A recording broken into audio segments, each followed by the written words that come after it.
Tudo da Canção Nova em um só lugar. Canção Nova Play.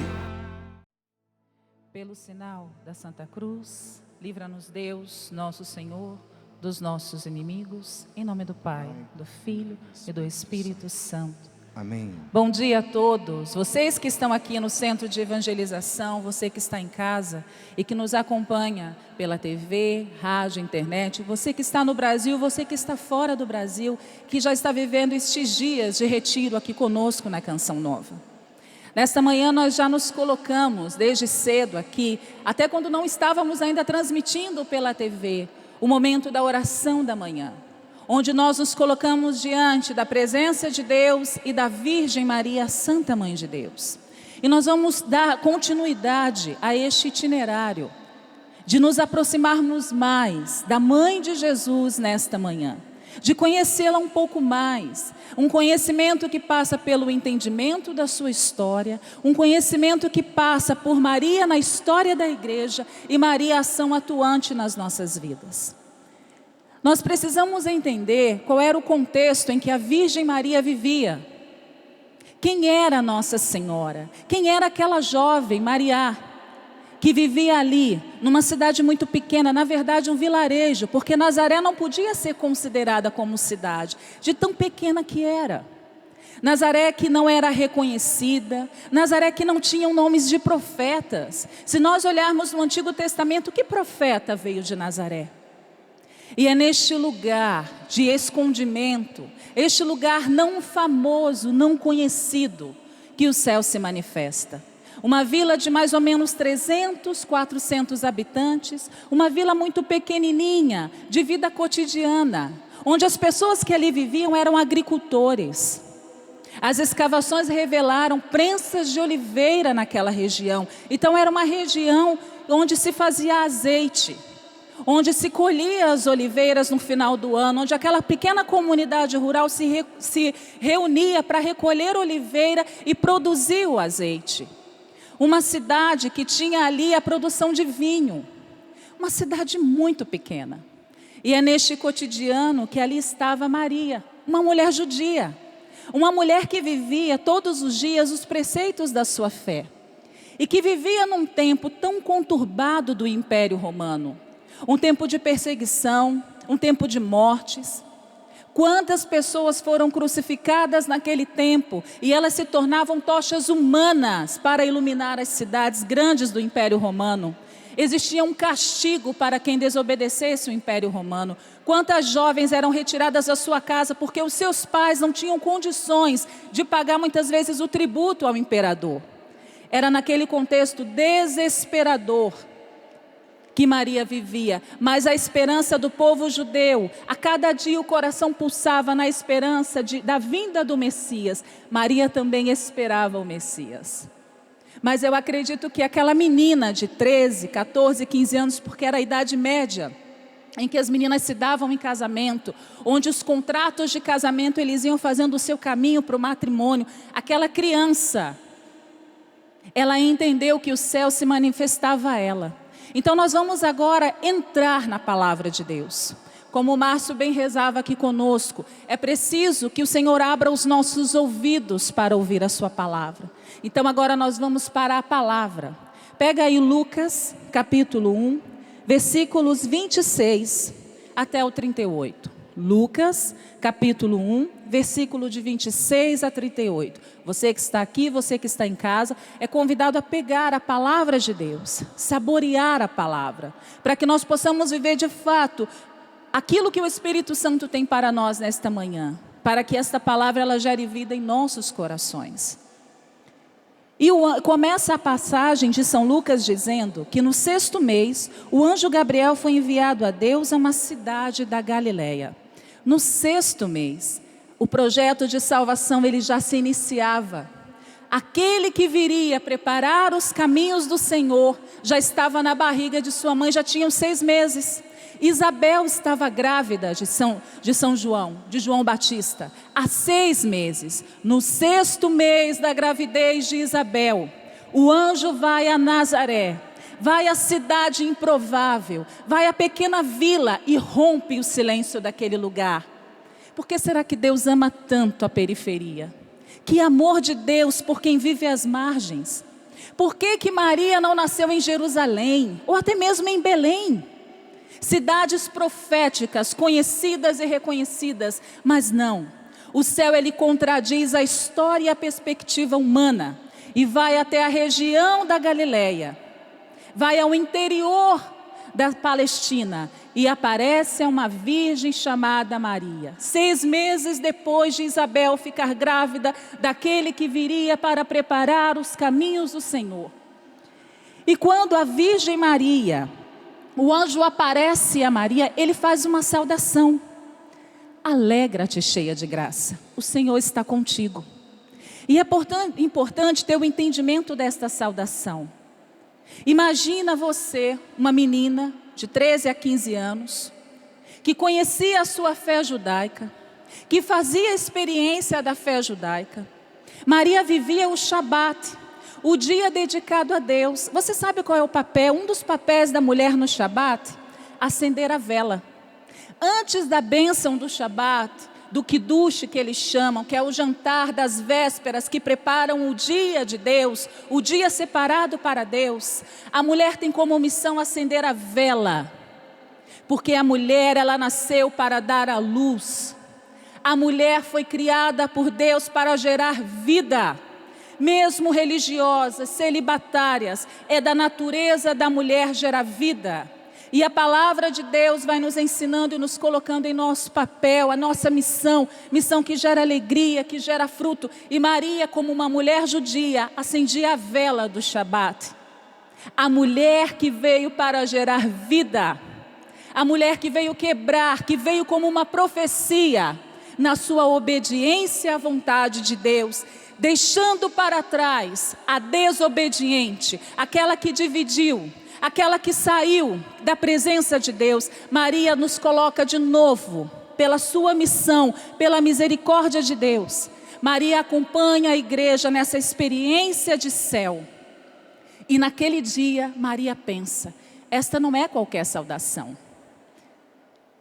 Alegra-te, cheia de graça, o Senhor é contigo. Essas palavras são palavras messiânicas. Se nós formos lá em Isaías foi o grande profeta messiânico, aquele que anunciou a vinda de Jesus, a vinda do Messias. Se nós pegarmos todo o livro de Isaías, o tempo inteiro, Isaías vai falando daquele que viria para salvar o seu povo, do servo sofredor. Esta mesma saudação está no livro de Isaías. Erguei alegres gritos, exultai, ó habitantes de Sião, porque é grande o Santo de Israel no meio de ti. Maria, como conhecedora da Torá, Maria, como conhecedora do Pentateuco, entende que aquela saudação é diferente. O céu está visitando, tem algo diferente. Eu conheço essa saudação. É a saudação que cumpre a promessa da vinda do Messias. E o anjo, ele continua, porque Maria, ela fica intrigada. A palavra diz que Maria fica intrigada. Ela fica pensativa, que palavras são essas? E o anjo continua, não temas, Maria. Gente, como que Maria não ia temer? Se coloque no lugar de uma menina, onde o anjo se manifesta, uma profecia está se cumprindo na sua vida. Você esperava o Messias, mas não imaginaria que o Messias viria através de você, que você seria um instrumento na mão de Deus. Maria ali, ela tem medo, e é claro que ela tem medo, e o anjo tem que acalmar, não tenhas medo, Maria. Mas por que será que Maria naquele momento teve medo? Ela era uma jovem prometida a casamento. Ela já tinha um futuro esposo. Na verdade, a cultura judaica, e daquele tempo com muito mais força, as meninas muitas vezes eram prometidas em casamento na infância. Era um contrato de família. As famílias ali, elas se reuniam, e entre os seus filhos eles se davam em casamento. Maria já existia na sua vida alguém que ela era prometida.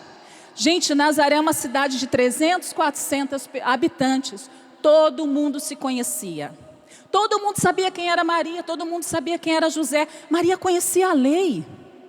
Como que eu vou agora não ter medo? Eu não vou ter medo do quê? O que pode vir a acontecer comigo neste lugar? Existia ali o tempo do noivado. E existia um contrato de casamento naquele 1 ano que antecedia o casamento. Então o homem, ele precisava prover. Porque um pai não daria a sua filha para um homem preguiçoso, para um homem que não pudesse manter a sua família. Então naquele 1 ano, aquele homem que ia se casar com aquela jovem, ele tinha que trabalhar para ter o dote, para apresentar ao pai da noiva. José estava vivendo este período. O período de trabalhar, de construir a sua casa, de ir atrás do dote. Ele assinava um contrato de casamento chamado Quidushim, um contrato de casamento. São José assinando aquele contrato de casamento, mesmo eles ainda não vivendo juntos, não coabitando, eles já tinham um compromisso. E como que Maria não ia temer? E o anjo, ele diz à Virgem Maria: você vai ser a mãe do Altíssimo. Sabe aquele, Maria, que vocês estão esperando tanto tempo? Você vai ser mãe dele, a mãe do Salvador. E Maria se assusta, porque imagina na cabeça daquela jovem todo o processo vivido. É importante entender que sim, generoso foi aquele. Hoje para nós, depois de mais de 2000 anos de história, nós temos uma visão do sim de Maria simplista. Muito simples, simplesmente o anjo apareceu, ela disse: ok, é isso mesmo, eu aceito. Era quebrar com a história, com a tradição, com um projeto de vida. Existia no coração de Nossa Senhora um projeto de vida. E era um projeto de santidade, de família santa. Ela ia se casar, ela ia criar os seus filhos nos preceitos judaicos, como eu já disse que ela vivia. Era nobre, era santo. E naquele dia o céu desfaz tudo. E nós chamamos Nossa Senhora como a mãe da providência. Nunca na história uma pessoa viveu tanta experiência da providência como Maria, naquele momento em que ela diz: eis aqui a serva do Senhor. Mas existiu ali no medo de Maria uma pergunta: mas como que isso vai acontecer? Eu não casei com José, eu não conheço homem nenhum. Como que isso vai acontecer? Eu vou ser a mãe do Filho de Deus, mas como? E aí o anjo dá uma resposta: descerá sobre ti o Espírito Santo, e a sombra do Altíssimo te envolverá. Êxodo, se nós formos lá atrás, no Antigo Testamento, porque a palavra de Deus, eu não me canso de dizer, elas não são palavras soltas, elas têm ligação, elas têm continuidade, elas têm um caminho traçado. E lá atrás, no livro do Êxodo, quando o povo sai do Egito, o povo que está ali agora, larga o faraó, sai do Egito em rumo à terra prometida, há uma promessa.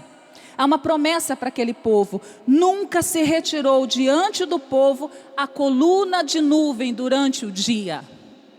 O céu estava prometendo a Maria: em tudo que você vai viver, a presença de Deus nunca vai se afastar de você. Maria ali entende que há um zelo, uma promessa de Deus naquela sua via, naquele seu tempo de deserto, porque não foi linda toda a história de Maria, ela foi recheada, repleta de renúncia, de doação, de entrega e de silêncio, mas existia uma promessa. O anjo disse para Maria: a nuvem, o poder de Deus, a sombra do Altíssimo nunca vai te abandonar, Maria. Confia, acredita. E Maria, tão pequenininha, tão jovem, tão simples, porque era diferente de Zacarias, que duvidou. Zacarias era sacerdote. Zacarias conhecia bem a teologia, ela conhecia os profetas. Eu estou falando de uma menina que acredita na palavra do anjo e diz: eis aqui a serva do Senhor, faça-se em mim segundo a tua palavra. E começa ali o seu caminho. Maria começa a sua trajetória, ela muda. Maria ia para cá e o anjo diz: não é mais para lá, vem para cá. E Maria, confiante na graça de Deus, vai na sua estrada. E ali Maria, ela vê coisas extraordinárias, ações extraordinárias, quando ela vai apresentar o menino Jesus ao templo, quando ela vai a Jerusalém para se purificar e apresentar o primogênito na palavra de Deus, ele é pertença de Deus. Todos os primeiros filhos, homens, precisavam ser apresentados a Deus como pertença de Deus. Maria sabia que ela só era aquela que cuidaria do Filho de Deus, Jesus não era pertença. Maria não chegou contando para todo mundo: é o seguinte, agora eu vou ser a mãe do Filho de Deus. Vou tirar uma foto e pôr no Instagram, eu vou publicar para todo mundo ver que eu sou a mãe do Filho de Deus. Maria guardava todas as coisas no seu coração. E quando ela vai ao templo, e Simeão diz para ela que uma espada transpassaria o seu coração, a Virgem Mãe de Deus guarda no seu coração. Mas aí, Maria na sua via, na sua experiência, na sua história, vai vivendo passo por passo, dia por dia, até que o cumprimento daquela palavra, ela acontece. E a Virgem Mãe de Deus é chamada a viver a experiência de acompanhar o seu filho na Via Crucis. Ó momento doloroso, você que é mãe, você que é pai, você que tem filhos, você que é família, você que está aqui, você que está em casa, imaginem para a mãe de Jesus, acompanhar o seu filho sendo injustiçado, porque Simeão dizia que aquele menino seria queda, reerguimento para uns e queda para outros, e assim foi a vida de Jesus. Jesus, na sua profecia, na sua missão messiânica, denunciava o mal, denunciava a corrupção, denunciava os pecadores que viviam à margem. Jesus pegava os pecadores e trazia de volta para a casa de Deus. Jesus veio reconciliar o céu, um dia dividido pelo pecado da desobediência. Ele une o céu e a terra, e isso gera desconforto, e isso gera contradição. Afinal de contas, os doutores da lei sabiam que era preciso manter o povo à margem. Não é diferente de hoje, a história ela vai se repetindo pela ganância e pelo pecado do homem. Eu mantenho o povo à margem, eu mantenho o povo na miséria, no pecado, na prostituição, nos dias de hoje no crack, nas drogas, no álcool. Eu vicio você, eu destruo você, porque você precisa de mim, porque eu vou me tornar o seu salvador. E ali não era diferente. Jesus, ele vem denunciar, mas ele não vem denunciar com apontamento de dedo, com a sua vida profética, porque ele era o Salvador, ele é o Salvador. Maria vai acompanhando o seu filho nessa via, e imagine ela: meu Deus, eles vão matar o meu filho, porque Jesus estava colocando o dedo em feridas muito profundas daquele povo, do Império Romano, mas principalmente dos sacerdotes, dos fariseus, daqueles que exploravam o povo pela fé e pela religião. Mas Maria ouviu o que disse o profeta. Maria ouviu o que foi dito no templo. E ela guardava todas as coisas no seu coração. E assim seu filho seguiu condenado à cruz, à morte. Existe um filme que eu acho que para fazer outro igual, tem que ser uma inspiração dobrada do Espírito, que é o filme do Mel Gibson, A Paixão. Todos os anos, na Semana Santa, eu me dedico a assistir de novo esse filme, a escrever, porque Deus sempre fala ao meu coração algo novo. E existe um momento ali, que toda vez que eu assisto ali, eu faço uma experiência profunda com aquele olhar de mãe, que acompanha o filho carregando o peso da cruz. Que é aquele momento onde Jesus passa, e Satanás põe seu filho nos braços, acaricia o seu filho e olha para a Virgem Maria. A Virgem Maria não tira os olhos de Jesus. Ela mantém os olhos em Cristo. No caminho do Calvário, Maria mantém o olhar em Cristo. Porque no seu coração existia uma promessa: a sombra do Altíssimo te envolverá. O céu nunca vai te deixar, Maria. E Maria acompanha o seu filho na cruz. No alto do céu, no alto da cruz, Jesus diz a Maria, diz a João: cuida dela, eu te dou a minha mãe para ser a sua mãe, a mãe da humanidade. Jesus deixa para nós a sua mãe. E desde então Maria acompanha a sua igreja. Maria, ela faz esse caminho de peregrina na terra junto conosco. E os primeiros cristãos, depois dos apóstolos, a herança que vai passando na história, os cristãos do Oriente Médio, principalmente os cristãos do Egito, reconheciam em Maria a sua santidade, a Santa Mãe de Deus, a Theotokos, a Mãe do Salvador, a Mãe de Deus. E esses primeiros cristãos, eles foram introduzindo nas suas liturgias a oração: a vossa proteção recorremos, Santa Mãe de Deus. Não desprezeis as nossas súplicas em nossas necessidades, mas livrai-nos de todos os perigos, ó Virgem gloriosa e bendita. E eles rezavam aquela oração, pedindo a Nossa Senhora que os livrassem da perdição eterna. Era isso que os cristãos lá do Egito, os primeiros cristãos, aqueles que vieram antes de nós e que alicerçaram a nossa fé, pediam. Não desprezeis as nossas súplicas em nossas necessidades. Qual é a maior necessidade do homem que tem sido negada? É Deus. Os primeiros cristãos tinham medo de se perder. Toda vez que você for rezar a Santa Mãe de Deus, peça a ela que ela te guarde, para que você não se perca, para que os seus não se percam.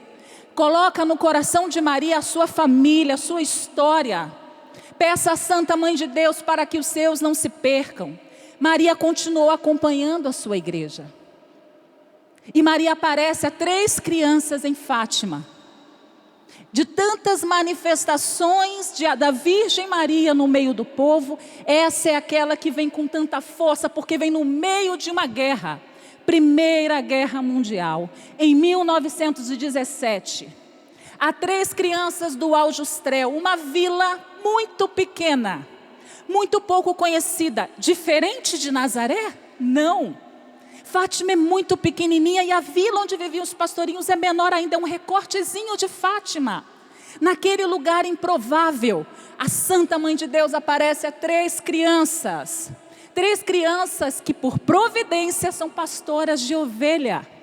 Elas cuidam das ovelhas. Olha o céu, escrevendo a sua história com coerência, com sabedoria. E aquelas 3 crianças que não sabiam ainda ler e escrever, que trabalhavam no campo, que viviam o cotidiano. Vocês entendem que o céu, ele intervém no nosso cotidiano? Ele intervém na sua vida ordinária. Você está pronto para ter uma intervenção de céu na sua vida ordinária? Foi em Nazaré, foi na história da humanidade, foi assim com a Virgem Maria, foi assim com os pastorinhos de Fátima. E Nossa Senhora aparece aquelas 3 crianças e começa a manifestar: consolai o meu coração, que sofre por aquilo que fazem contra o meu filho. Nossa Senhora começa na sua profecia, na sua passagem profética por esta terra, a denunciar o mal. Ela começa a dizer que o coração de Deus, o coração do seu Filho Jesus está sendo ferido pelos males. E isso lá atrás, no início da Primeira Guerra Mundial. E aquelas crianças tão simples. O Francisco vai se apaixonando por aquela presença santa. E o Francisco, o pequeno Francisco vai dizendo: o meu coração arde quando eu vejo aquela luz. O meu coração arde quando eu vejo aquela luz. Francisco se torna uma criança adoradora. Jacinta, tão frágil. Jacinta era uma menina que chorava. Ela era artista. Ela gostava de dançar, ela gostava de cantar. Jacinta chega ao bispo e diz: aquela senhora, mais brilhante que o sol, disse que a dona Rússia precisa se consagrar ao coração de Jesus. Jacinta era tão simples que ela não sabia que a Rússia era um país. Jacinta não sabia que o comunismo estava se espalhando pelo mundo através daquela guerra. Mas Jacinta entendeu que existia uma ordem do céu e que aquela ordem do céu precisava ser passada, precisava ser dita. A pequena Jacinta, que era família, tão presença, que já tinha perdido o seu irmão porque ele morre, Francisco morre. Jacinta vai sozinha para um hospital em Coimbra a ser internada, não pode ficar ninguém com Jacinta. Imagina uma menina apegada à sua família, apegada à sua história, à sua terra, de cidade de interior. Nós sabemos como são as cidades, nós moramos aqui, eu moro em Cachoeira Paulista. Aqui todo mundo se conhece, é família, é todo mundo muito perto um do outro. E Jacinta tem que sair para uma cidade maior para cuidar da pneumonia, para cuidar da sua saúde, porque o seu irmão já tinha falecido. E Jacinta ali sozinha, vive a experiência de ofertar a Nossa Senhora cada momento da sua dor. Eu tive a graça e a oportunidade de entrevistar um capelão, que hoje é capelão do Hospital de Coimbra, onde Jacinta foi internada, e os relatos estão lá. Eles tiveram que abrir as costelas de Jacinta para tirar a secreção. E aquela criança não expressava dor, nem nos olhos, nem na voz. E está lá no relato. O médico, assustado porque ela era muito pequenina, disse para a enfermeira: mas por que essa criança não chora? Não tem como dar anestesia, ela está sentindo dor. E a enfermeira disse ao médico: doutor, anda cá. Esta é a menina que viu Nossa Senhora. Jacinta entendeu a sua missão tão pequena, tão pequenina. Ela não era uma masoquista. Ela entendia que cada dor e sacrifício iria consolar o coração de Nossa Senhora e de Nosso Senhor. E ali começa a acontecer o mal sendo espalhado pelo mundo. A guerra entre os Estados Unidos e a Rússia. Esta guerra que vai dividindo o mundo. E veio uma guerra pior. E Nossa Senhora alertou: se o mundo não se converter, vai acontecer algo pior. E veio a Segunda Guerra Mundial. E o mal foi muito maior, e o mal contra um povo de Deus, contra cristãos. Quantos santos foram feitos no campo de concentração?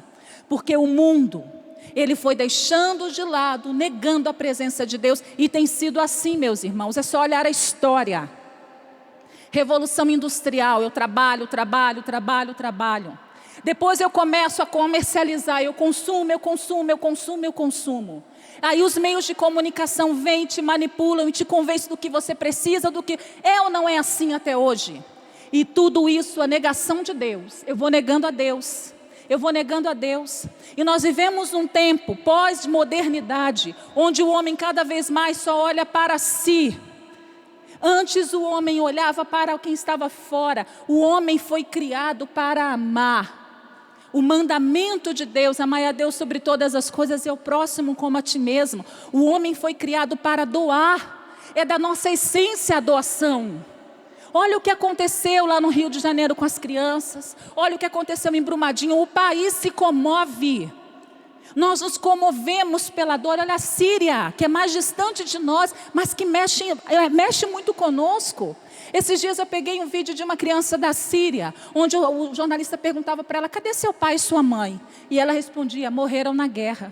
Você já comeu hoje? E ela começou a chorar porque ela não tinha comido nada, porque a guerra vai devastando, vai destruindo. Nós estamos vivendo num tempo onde não me importa mais o que o outro vive, mas não foi para isso que nós fomos criados. Nossa Senhora em Fátima, ela está dizendo para nós: volta. Faz um caminho de volta, porque a consequência do seu egoísmo, a consequência de um mundo sem Deus é o que nós estamos vendo hoje. Não tem como negar. Não tem como negar que nós estamos vivendo um tempo de dor, de parto. Na igreja, fora da igreja. Nós estamos vendo um mundo sem Deus, onde a fé virou palco, teatro, onde eu represento um papel social, onde eu preciso consumir o tempo inteiro. E eu vou te dar um celular, o seu celular vai durar 2 anos, você tem que comprar outro, você tem que comprar outro, você tem que comprar outro, você tem que ter uma casa maior, você tem que ter um melhor carro, você tem que ter. Nossa Senhora em Fátima, na sua história, das suas aparições em Fátima, ela está denunciando o mal que está acontecendo hoje. Só que existia um apóstolo de Fátima. E esse apóstolo de Fátima governou, esteve à frente da igreja durante tanto tempo. São João Paulo II. Porque eu não quero te dar uma notícia pessimista, não. Nós estamos aqui hoje para resgatar essa paixão pelo céu. Porque Nossa Senhora não fala dela, ela fala do alto. Ela fala do céu. Ela está apontando para Jesus, ela não é egoísta, ela não está apontando para ela, porque lá em Nazaré, como eu contei para vocês, eu renunciei um dia ao meu casamento, eu renunciei a ter os meus filhos para ser a mãe do Filho de Deus. Não, Nossa Senhora entendeu a sua missão de doadora. Eu dou, eu sou para o outro. Nossa Senhora está nos ensinando isso. Voltai ao meu Filho Jesus. E São João Paulo II, como ninguém, entendeu aquela mensagem. E João Paulo II, Papa polonês, luta contra o comunismo. João Paulo II fala na sua sabedoria, nos seus discursos. João Paulo II visita a sua terra, visita aqueles países. João Paulo II se consagra a Nossa Senhora. Toto tus, Maria. Eu sou teu, eu te pertenço, Nossa Senhora. E um ano depois do seu pontificado, o que João Paulo II sofre? Um atentado. No dia 13 de maio, uma bala fere aquele que era o Papa recém-sagrado Papa. João Paulo II é ferido, mas a mão poderosa da Virgem Maria o protege. A bala que feriu João Paulo II hoje está em Fátima, na coroa de Nossa Senhora, porque é ela, a rainha da paz. João Paulo II entendeu que a sua vida precisava ser consagrada à Santa Mãe de Deus. E a irmã Lúcia, que nós não falamos dela ainda, analfabeta. Lúcia não sabia ler e escrever, muito simples. Lúcia é enviada para a Espanha, o convento lá de Torres Vedras, que eu tive a oportunidade de conhecer. Porque vivi em Fátima, 3 anos da minha vida. E ali, ela vai aprendendo a ler e a escrever. Porque Nossa Senhora disse para ela que ela ia ficar mais um bocadinho na terra. E ela tinha uma missão. Vocês entendem que a nossa vida, ela precisa ser uma vida de profecia. E eu preciso assumir essa profecia sem me perder. Buscando o auxílio do céu todos os dias para que eu não me perca. E a irmã Lúcia, ela entende a sua missão. E ela começa a escrever os apelos, as mensagens. Ela começa a deixar um testamento com os detalhes do que ela viu, do que ela presenciou. Lúcia começa a propagar a devoção ao Imaculado Coração de Maria. E Lúcia diz, é preciso que a Rússia seja consagrada ao Imaculado Coração de Maria para não continuar espalhando os males pelo mundo. E muitos papas passaram e consagravam, mas consagravam o mundo. Nossa Senhora foi específica, é a Rússia. Lembra Jacinta, a dona Rússia? É preciso consagrar a Rússia. O comunismo não pode mais ser espalhado pelo mundo, porque ele vai negar a Deus. Ele vai retirar o homem de Deus. E naquele dia, naquela data, naquele ano, 1984, o Papa João Paulo II consagra a Rússia ao Imaculado Coração de Maria. 5 anos depois, cai o Muro de Berlim. Começa um tempo novo em toda aquela parte da Europa. Meus irmãos, é preciso ter muita coragem para dizer sim a Deus. Não é simples dizer sim ao céu, requer renúncia. E nós vimos na vida de São João Paulo II, toda uma vida de renúncia e de entrega na sua história, missão e vocação à frente da igreja. Os jornais propagavam em seus últimos momentos, ele tentando falar, anunciar, mas a dor que consumia o seu corpo o fazia expressar a dor de viver a via sacra. Se você acha que servir a Deus, que dizer sim a Deus, é viver comendo manjares na vida boa dos palácios, você não entendeu nada, eu não entendi nada. O que Nossa Senhora vem nos ensinar hoje é que o seu sim, existe no seu sim, no seu eis-me aqui de mãe de família, pai de família, de filho, de esposo, de padre, de freira, existe uma via que precisa ser vivida. Mas essa via você não está só, você está acompanhado. Ela está aqui, ó. E que lindo, porque a Igreja Católica Apostólica Romana tem Nossa Senhora como a Santa Mãe de Deus, como aquela que cuida de nós, que acompanha a sua igreja na história. E eu não posso deixar de dizer da minha comunidade, a comunidade Canção Nova ao qual eu pertenço. A experiência que nós fazemos com a Mãe da Providência, com a Mãe do Bom Conselho, com a Virgem Santa Mãe de Deus. Padre Jonas, no ano de 2004, entendendo toda a missão da Canção Nova, vai a Fátima. E na Capelinha das Aparições, onde Nossa Senhora apareceu os 3 pastorinhos, consagra a Nossa Senhora. Toda a TV Canção Nova, os sócios, colaboradores e contribuintes da Canção Nova, pedindo que a Virgem Maria, ela nos guarde da perdição e nos faça santos. E por isso hoje, com a graça de Deus, esse meio tão potente de evangelização, pode chegar até os nossos lares, até as nossas casas, não anunciando a nós, mas aquele que virá. E é importante entender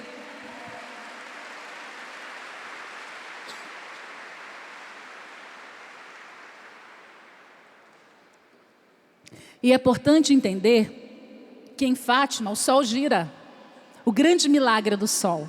As aparições que vão de maio a outubro. Em outubro Nossa Senhora diz, eu farei um milagre. Mas ela disse qual foi o milagre? Você conhece a mensagem de Fátima? Nossa Senhora disse qual seria o milagre? Ela não disse. E toda aquela população que veio para atestar o milagre, e quem não estava ali, estavam nas cidades vizinhas, depois da tempestade, da grande chuva, viu o sol girar. São João em Apocalipse vai dizer, eu vi um grande sinal no céu, uma mulher vestida de sol. Pega o terço e faz dele seu companheiro na sua guerra, na sua labuta. Porque a mulher vestida de sol, ela pisa a cabeça de Satanás. Não tenhamos dúvida. É preciso que se levante de novo na igreja um povo mariano. Um povo apaixonado por Nossa Senhora. Um povo que entende a missão da Virgem Maria, que acompanha a sua igreja. São Domingos de Gusmão, no tempo de heresia, fez levantar um povo de terço na mão para destruir a heresia. Não é com guerra, não é com espada. Jesus já dizia a Pedro, quem vive pela espada morre por ela. A nossa via ela é diferente. E eu gostaria que nós entendêssemos isso nesta manhã. É a vida do cotidiano. Sabe a santidade do dia a dia? Como a Virgem Maria nos ensinou, como nós vemos na história da humanidade, Deus que se manifesta no cotidiano.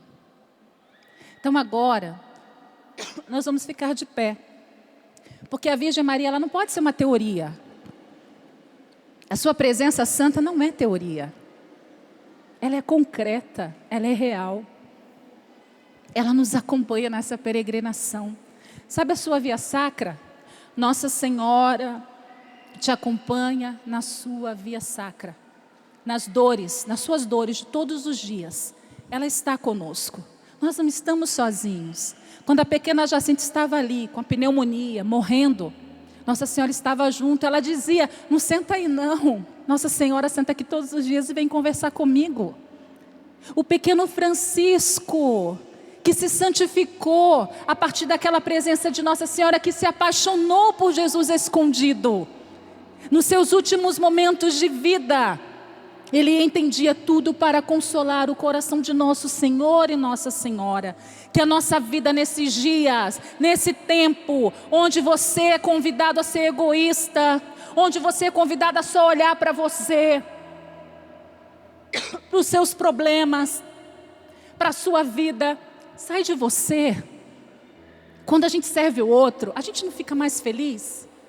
Quando a gente cuida de quem sofre, parece que os meus problemas ficam tão pequenininhos, não é assim?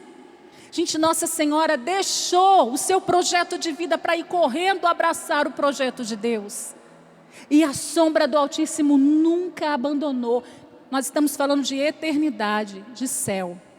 Larga tudo que te faz ser egoísta, porque existe um fruto para o egoísmo, para a manipulação, para a mentira. Para o eu primeiro, o eu segundo, o eu terceiro. Você, infelizmente, se eu, Cris, cair nessa desgraça, eu vou me afastar de Deus, porque eu só estarei enxergando a mim mesma. É preciso sair de mim. Nossa Senhora nesta manhã quer nos ensinar, sai de você. Vai ao encontro, busca, serve. Eu estou com você, eu te acompanho. Foi comigo assim Nossa Senhora, eu contei toda a história, de modo muito resumida, dos inícios, dos momentos do sim de Nossa Senhora, para você entender que aquele que deixa seus planos, para seguir os planos de Deus, nunca é abandonado, não é desamparado. Seja você um missionário da Virgem Maria com ela, segura sua mão, segura a mão daquela que acompanhou João Paulo II na sua via sacra nesta terra. Totus tus, Maria. Totus tus, Maria. Diz isso. Totus tus, Maria. Totus tus, Maria. Eu sou tua, Maria. Eu te pertenço, Santa Mãe de Deus. Porque Apocalipse vai dizer que essa batalha está sendo travada. Ela está. Você não sente? Você não vê? Eu nunca vi um tempo tão difícil como o que nós estamos vivendo. E eu não estou sendo pessimista, não. Nós estamos vivendo tempos maus. As guerras espalhadas por tudo quanto é lugar. Os cristãos voltando ao martírio. Não chegou para nós ainda. Mas o que tem de cristão sendo assassinado de novo por causa da sua fé. Nós tivemos aqui a pregação de uma irmã do Oriente Médio, a irmã Guadalupe, que ela dizia que as mães cristãs, com seus filhos recém-nascidos, eram colocadas num paredão e o Estado Islâmico pegava os seus filhos e enterravam vivos para que elas negassem Jesus. Isso aconteceu agora, aqui do lado, no Oriente Médio. Os cristãos estão sendo martirizados, fisicamente na alma. Ou você não é martirizado quando Jesus é ofendido? Olha quantas ofensas nós estamos vendo nos últimos dias. Dói o coração. Porque o meu coração, ele se une nessa dor dos pastorinhos. O coração de nosso Senhor é tão ofendido pelos males. Essa ofensa não nasceu do nada, ela foi sendo construída na história. Não sejamos ingênuos. Eu não dormi e acordei num dia e o mundo estava globalizado. Eu não dormi e acordei num dia e o mundo estava aí repleto de manipulação, de compra, vende, de usurpação do homem, da alma do homem, da morte, onde uma pessoa é assassinada e eu passo por cima e finjo que não vejo, onde os filhos de Deus no crack, nas drogas estão jogados na sarjeta e eu sou indiferente. Isso foi sendo construído para que nós sejamos destruídos, mas nós somos a geração de Nossa Senhora. E contra esta geração o inferno não pode. Ele não pode. Por isso agora, vamos erguer os nossos braços e pedir esse auxílio da Santa Mãe de Deus. Vem em nosso auxílio, Mãe do Céu. A Senhora que nos acompanha nesta peregrinação, nós fomos dados na cruz. Gente, olha que pedagogia de Deus. No alto da cruz, Jesus diz a João: eis aí a tua mãe. Gente, se nós soubéssemos o que é recorrer a Nossa Senhora aos pés da cruz, nós colheríamos os frutos de sermos filhos de Nossa Senhora. Porque aos pés da cruz, no auge da sua dor, da salvação do mundo, Jesus dá Nossa Senhora a nós como herança e presente. Por isso, Santa Mãe de Deus, neste dia, é esta certeza que eu quero e que eu tenho no meu coração, que o teu imaculado coração triunfará. O teu imaculado coração, repete isso, o teu imaculado coração triunfará. O teu imaculado coração triunfará. E a música vai nos ajudar a entrar nesse mistério. Porque aquela que venceu Satanás, que luta conosco, ela está agora no meio de nós, nos ajudando a entender que nós não somos dessa terra, nós somos do céu. Porque no fim, o seu imaculado coração triunfará.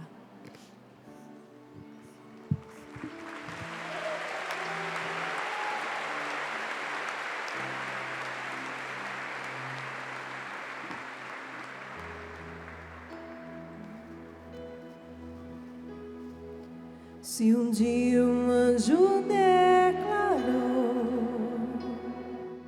que tu eras cheia de Deus, e agora eu penso: quem sou eu para não te dizer também, cheia de graça, ó Mãe, cheia de graça, ó Mãe agraciada.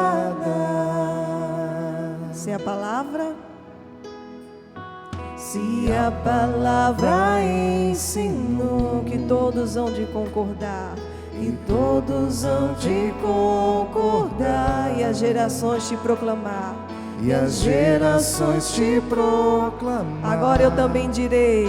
Agora eu direi também, tu és bendita, ó Mãe, tu és bendita, ó Mãe, bem-aventurada. Surgiu um grande sinal no céu, uma mulher revestida de sol, a lua debaixo de seus pés, e na cabeça uma coroa.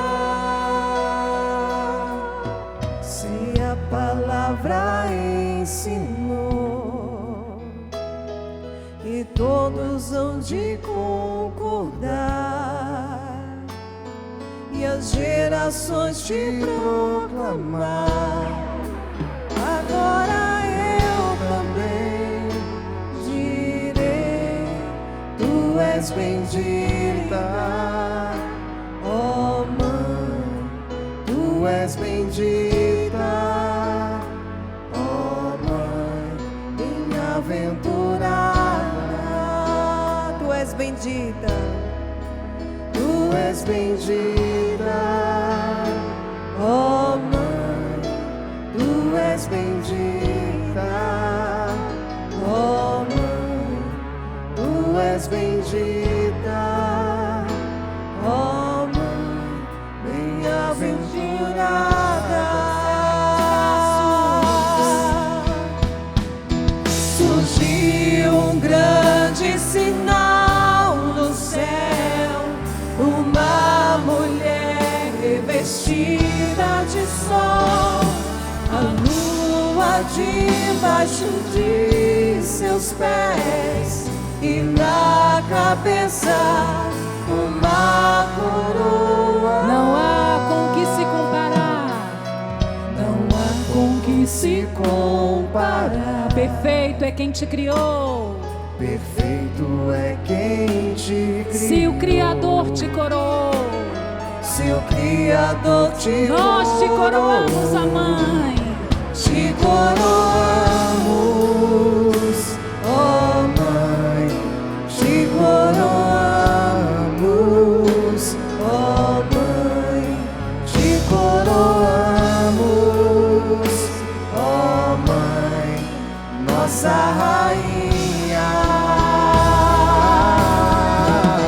Te coroamos, ó Mãe, nós te coroamos,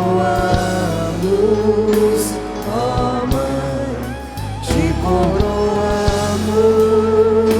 ó Mãe, nossa rainha. E eu quero pedir licença, Padre Jonas, porque muitas vezes em Fátima, todos os anos, no dia 11 de maio, nós renovamos a nossa consagração ao Imaculado Coração de Maria. E quando eu estava preparando essa pregação, hoje estando à frente da TV Canção Nova, trabalhando no sistema Canção Nova de comunicação, era como se Deus me chamasse a viver de novo essa consagração. E eu quero dizer aos meus irmãos de comunidade, a riqueza que Deus nos deu como herança, sem diminuir nada, porque como diz Madre Teresa, nós somos somente uma gotinha nesse mar que é a igreja. Mas Deus nos deu um meio de comunicação para fazer amado nosso Senhor Jesus Cristo. Um dia o Padre Condor, ele era o vice-postulador da mensagem de Fátima, e nós fomos lá para iniciar a TV. Nós já tínhamos transmissões, produções, mas era a primeira vez que a Canção Nova tinha um controle mestre em Portugal. Ela ia produzir todo o conteúdo a partir do altar do mundo. O Padre Condor nos chamou, pôs numa sala, ele faleceu de câncer. O Padre Condor faleceu de câncer. E ele nos chamou e disse assim: meus filhos, eu um dia queria criar uma TV para anunciar a mensagem de Fátima. Mas quando eu conheci o Padre Jonas e a Canção Nova, eu vi que essa missão não era minha, ela é de vocês. anunciar a mensagem de Fátima. E nós estamos hoje em Portugal, na estrada da batalha, trabalhando todos os dias para anunciar que o seu imaculado coração triunfará. E por isso eu quero renovar, mais uma vez, com a graça que Deus nos dá, todo o sistema Canção Nova de comunicação a Nossa Senhora. Pessoas que vieram aqui, mas você que está em casa e que tem a graça de receber na sua casa, todos os dias, a Eucaristia, a Palavra de Deus, a oração do Santo Terço, o Terço da Misericórdia. Todos os dias nós trabalhamos para chegar até você com a graça de Deus e o auxílio da Virgem Maria. O anúncio, o reino de Deus. E eu quero renovar aqui, Virgem Mãe de Deus, a consagração um dia feita ali no altar do mundo, pelo nosso fundador, na presença também do Padre Condor, que era o quarto pastorinho de Fátima, que era assim que nós o chamávamos. Virgem Maria, Mãe de Deus e Mãe nossa, ao vosso coração imaculado, nos consagramos em um ato de plena entrega, de doação ao Senhor. Por vós seremos levados a Cristo, vosso Filho e Filho unigênito de Deus, e por Ele e com Ele ao seu eterno Pai. Caminharemos na luz da fé, da esperança e do amor, para que o mundo creia que Cristo é o enviado do Pai, para nos transmitir a sua palavra.